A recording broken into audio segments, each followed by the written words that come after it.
नमस्कार, मैं हूं अमित पालित और वक्त है बिग न्यूज का।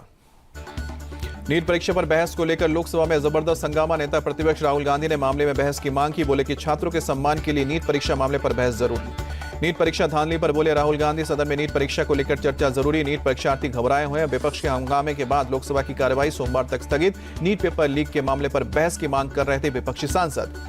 संसद में हंगामे पर बोले केंद्रीय मंत्री गिरिराज सिंह, विपक्ष के पास कोई मुद्दा नहीं है, वो केवल सदन को गिरवी रखना चाहते हैं। नीट परीक्षा पर बहस की मांग को लेकर राज्यसभा में भी विपक्ष का हंगामा। मल्लिकार्जुन खड़गे ने की चर्चा की मांग। राज्यसभा में धन्यवाद प्रस्ताव पर चर्चा के दौरान बोले बीजेपी सांसद सुधांशु त्रिवेदी, विपक्ष का ध्यान सवाल पर नहीं बवाल पर है। फेल होने वाले 3rd डिवीजन पर खुश हैं। नीट पर विपक्ष के हंगामे पर बोले देवेगौड़ा, नीट धांधली की सीबीआई जांच कर रही है। पेपर लीक केस में गिरफ्तारियां हो रही है। सरकार ने लिया है सही फैसला। देवेगौड़ा ने हाथ जोड़कर विपक्ष से विनती की। नीट पर विपक्ष से हंगामा न करने की अपील। कहा कि जांच जारी है, विपक्ष को दिखाना चाहिए समझदारी। ममता बनर्जी ने पीएम मोदी को पत्र लिखकर नीट को खत्म करने की मांग की। लिखा कि राज्यों को अपनी अपनी परीक्षा आयोजित करने की अनुमति मिले। तमिलनाडु विधानसभा में नीट के खिलाफ लाया गया प्रस्ताव पारित। तो मुख्यमंत्री एमके स्टालिन लाए थे प्रस्ताव। झारखंड के पूर्व सीएम हेमंत सोरेन को झारखंड हाईकोर्ट से राहत मिली। जमीन घोटाले के मामले में हुए थे गिरफ्तार, अब जमानत। भारी बारिश के बीच दिल्ली एयरपोर्ट पर बड़ा हादसा। टर्मिनल 1 पर छत का एक हिस्सा गिरा, कई गाड़ियां दबी, एक की मौत, कई लोग घायल।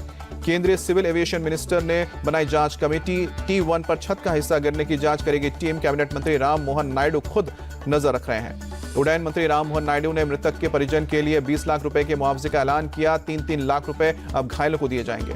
एयरपोर्ट हादसे पर प्रियंका गांधी का भी ट्वीट। लिखा कि जबलपुर और अयोध्या एयरपोर्ट पर हुए हादसे पर उठाया सवाल। लिखा कि यह बीजेपी का चंदा लो और धंधा दो का भ्रष्टाचारी मॉडल। दिल्ली के वसंत विहार में बारिश के चलते बड़ा हादसा। निर्माणाधीन इमारत की बेसमेंट में सो रहे लोग फंसे, पानी निकालने का काम जारी। दिल्ली का मूलचंद अंडरपास, कई गाड़ियां डूबी होने की वजह से पूरी तरह से बंद। आश्रम से लेकर मूलचंद तक लगा लंबा जाम। दिल्ली के किशनगंज अंडरपास में बस में फंसे यात्रियों का रेस्क्यू ऑपरेशन जारी। रस्सी के सहारे बस से निकाले गए हैं यात्री।